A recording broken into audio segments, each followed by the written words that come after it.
पुरानी दिल्ली की तंग गलियां हमेशा से रहस्यों से भरी हुई थीं। कुछ रहस्य हवेलियों की टूटी फूटी दीवारों में दफन थे, तो कुछ तली हुई मसालों की खुशबू में तैरते हुए हर रोज लोगों के बीच से गुजरते थे। लेकिन उन सब में सबसे खौफनाक राज छुपा था बाजार रोड के कोने पर खड़े एक पुराने समोसे वाले ठेले के नीचे, रतन समोसे वाला। रतन के समोसे मशहूर थे, सुनहरी कुरकुरी परत और अंदर भरावन ऐसा कि लोग एक बार खा लें तो दोबारा खाने जरूर आएं। लोग उसकी तारीफ करते थकते नहीं थे, मगर एक बात थी जो सबने मान रखी थी। रतन से कभी मत पूछना कि उसके समोसों में ऐसा क्या खास है। कहते थे जिसने भी ये सवाल किया वो दोबारा दिखा ही नहीं। मुझे इन बातों पर भरोसा नहीं था। मैं पत्रकार था, सच की तलाश में निकला एक जिज्ञासु। मेरा नाम आदित्य है और मेरी यही जिज्ञासा या शायद मेरी अकड़ मुझे उस ठेले तक खींच लाई उस सर्द नवंबर की शाम। मुझे स्टोरी चाहिए थी। मुझे नहीं पता था वो स्टोरी मुझे ही निगल जाएगी। शाम का धुंधल का बाजार रोड पर पसर चुका था। सड़क किनारे लगी टिमटिमाती बत्तियां अजीब सी रहस्यमयी रोशनी फैला रही थीं। रतन अपने ठेले के पीछे खड़ा गर्म तेल के कढ़ाई में समोसे तल रहा था। उसका झुका हुआ कद, झुर्रियों से भरा चेहरा और वो मुस्कान कुछ ज्यादा ही मीठी थी, जैसे वो जानता हो कि मैं क्या खोजने आया हूं। एक प्लेट भैया, मैंने साधारण लहजे में कहा। उसने सिर हिलाया। उसके हाथ मशीन की तरह तेजी से चलते थे। तेल में समोसे छूटते ही छन्न की आवाज आई। हल्की भाप उठी और उस भाप में मसालों की खुशबू थी, मगर उसके नीचे एक और हल्की सी गंध थी, कुछ सड़ा हुआ, कुछ मांस जैसा। थोड़ी देर बाद उसने प्लेट आगे बढ़ा दी। समोसे सुनहरे, खस्ता, गरम थे, खुशबू ऐसी कि भूख जाग जाए। मैंने पहला निवाला लिया। स्वाद अद्भुत था। बाहर की करारी परत जैसे स्वर्ग की दहलीज थी और अंदर आलू, मसाले और कुछ अनजाना ऐसा जायका जो मैंने पहले कभी नहीं चखा था। कोई गहरी मिट्टी जैसी चीज, मीठी मगर हल्की सी खून जैसी धातु वाली गंध भी। दूसरा निवाला लिया तो वही स्वाद फिर महसूस हुआ, हल्का सा खून जैसा। शायद मेरे दिमाग का वहम था। कैसा लगा? रतन की आवाज अचानक कानों में गूंजी। मैंने सिर हिलाकर मुस्कुरा दिया। बहुत बढ़िया। क्या सीक्रेट है भैया? कोई खास मसाला? रतन फिर मुस्कुराया। उसके पान से लाल हुए दांत झलक रहे थे। सीक्रेट प्यार है, बस प्यार। वो मेरी आंखों में देर तक देखता रहा। उसकी मुस्कान में अपनापन नहीं, कुछ और था, कुछ डरावना। मैंने पैसे दिए और वहां से चला गया, मगर समोसे का वो स्वाद और रत्न की मुस्कान मेरे साथ घर तक आई। उस रात नींद नहीं आई।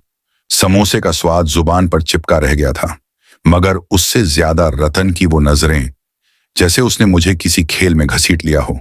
मैंने छानबीन शुरू की। स्थानीय लोगों से पूछा। पता चला कि पिछले कुछ सालों में बाजार रोड के आसपास कई लोग लापता हो चुके थे। ज्यादातर गरीब, मजदूर, बाहर से आए लोग, जिन्हें कोई ढूंढने वाला नहीं था। पुलिस ने कुछ समय जांच की, फिर मामला ठंडा पड़ गया। लेकिन हर अफवाह का सिरा कहीं ना कहीं रतन के ठेले तक जाकर जुड़ता था। एक बुजुर्ग दुकानदार ने हिचकिचाते हुए कहा, लोग कहते हैं कि उसके समोसों में इंसान का मांस होता है। मैंने हंस दिया, मगर मेरी हंसी कांप रही थी। किस्सा होगा, मैंने खुद को समझाया, मगर दिल में एक खौफ बैठ चुका था। अगले दिन मैं फिर गया। इस बार ग्राहक बनकर नहीं, एक जासूस की तरह। मैं दूर खड़ा होकर देखता रहा। रतन के ठेले पर हमेशा भीड़ लगी रहती थी, मगर ध्यान देने वाली बात थी, वो अक्सर गरीब, बेघर लोगों को इशारे से बुलाता था, उन्हें समोसे खिलाता, फिर किसी को धीरे से पीछे बुलाता और वो लोग वापस नहीं आते। शाम ढलने के बाद जब ठेला समेटने का समय आया तो मैं आगे बढ़ा। भैया, मदद चाहिए क्या? सफाई में हाथ बंटा दूं? मैंने दोस्ताना अंदाज में कहा। रतन ने थोड़ी देर मुझे घूरा, फिर धीरे से मुस्कुराया। रात को आना, आधी रात के बाद। मेरा दिल तेजी से धड़कने लगा। मैंने सिर हिला दिया और चला गया। आधी रात। बाजार रोड वीरान पड़ी थी। सड़क के कुत्ते दूर कहीं भौंक रहे थे। रतन का ठेला बंद था, मगर उसके पीछे एक दरवाजा खुला हुआ था। रतन इंतजार कर रहा था। उसने मुझे अंदर बुलाया। कमरा अंधेरा और सीलन भरा था। गंध कुछ जला हुआ और हल्की मीठी सी खून जैसी। एक कोने में मांस काटने की मशीन रखी थी। उसके बगल में लकड़ी की पट्टी थी जिस पर काले धब्बे पड़े थे। खून या तेल, मैं समझ नहीं पाया। दीवार के सहारे कुछ बोरियां रखी थीं।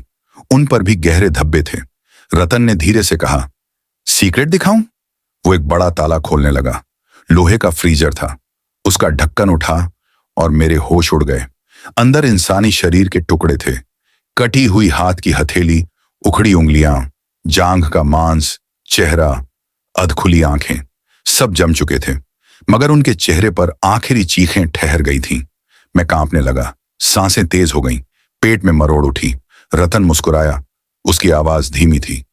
ये लोग जिनका कोई नहीं होता, मैं इन्हें नया जीवन देता हूं। इन्हीं से स्वाद आता है। मुझे भागना था, लेकिन रतन मेरे पास आकर खड़ा हो गया। उसके हाथ में चाकू चमक रहा था। अब तुम भी हिस्सा हो, तुम्हें सब पता है। अब तुम बाहर नहीं जा सकते। मैंने जान बचाने के लिए सिर हिलाया।